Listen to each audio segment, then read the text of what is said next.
tricks with the Sensation Micro or the E-8.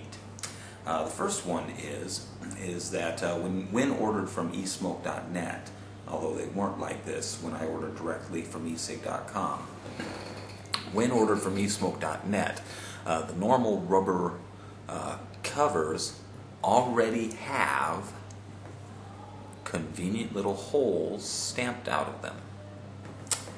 That is nice and convenient because then each one comes with two basically cartridge condoms.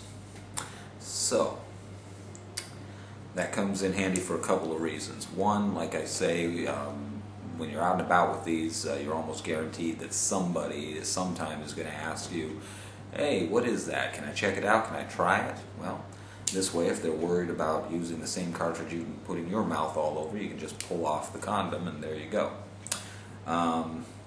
The other use of it is that when you refill them, which is my second tip, I find that they tend to get hotter after being refilled than when using a fresh one. Not sure exactly why that would be, but I find that that tends to be true, and this helps with that.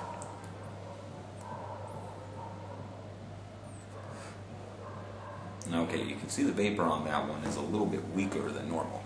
This one is a used cartridge that I have not yet refilled. It's right at the point where the vapor is getting thin and it's just starting to develop a slight smoky taste. Now, to refill, there are actually two different ways that this can be done. The first one is the simplest to do, but it's harder in that you're basically working blind, and that is to simply drip through the hole in the battery end. To refill the E-8 from the battery end, you simply drip a drop out of your liquid to where it's just about to fall off, and then contact it directly to the hole. Once the drop is free of the dropper and on the hole, it pretty much sucks itself in. Let's do that again. See how it just pulls itself right in? Normally, I would hold this at an angle so that it will not drip straight through and out the other side. Boop, and there it goes in. I will do that on these maybe 5 times. It might be possible to do more, but since I'm working blind and I don't want to overfill it, that's about all I do.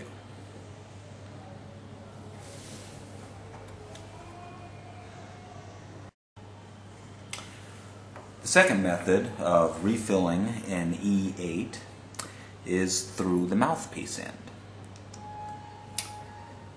First, you have to simply pry off the soft rubber end cap. That can be done with just about anything: a pin, safety pin, even a toothpick. Pop. Now inside, inside, as you can see, you have a roll of fabric around a center tube with a wire running through it. What you want to do is drip the liquid around the sides of that center tube, but not directly in it, like so.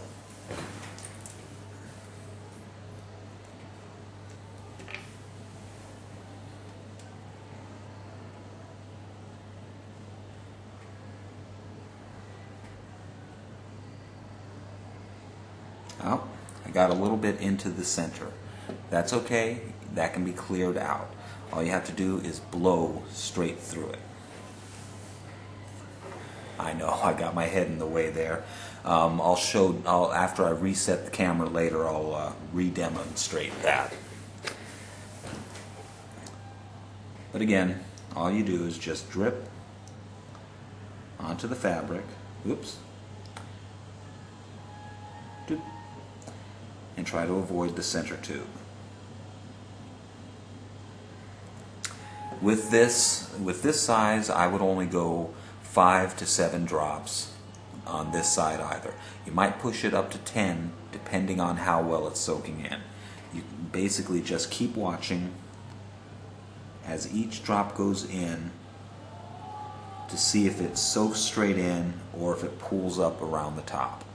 When it starts to pool up all around the top, that's the time to stop. And then you simply replace, well, hold on. Before you replace the cap though, you want to blow through and make sure that that center tube is clear, that you can see through it. I'll demonstrate that after I reset the camera.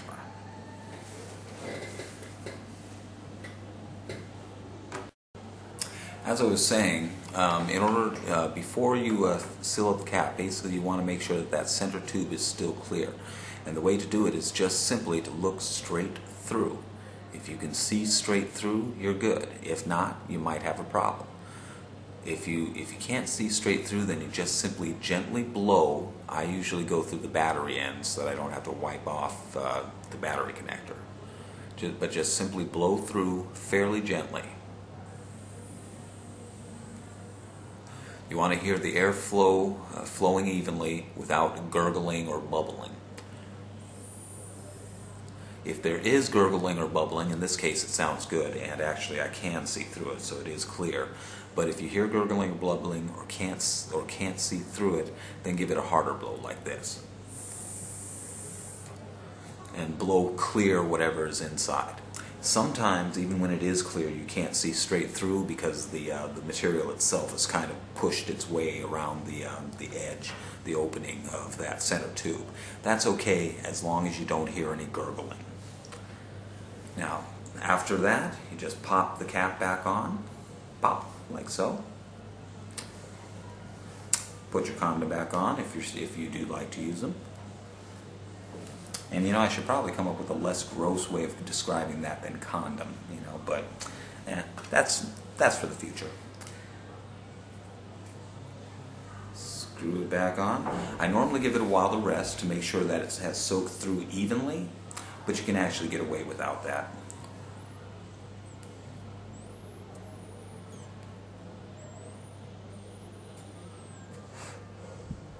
And there we go, back in business with a refilled cartridge.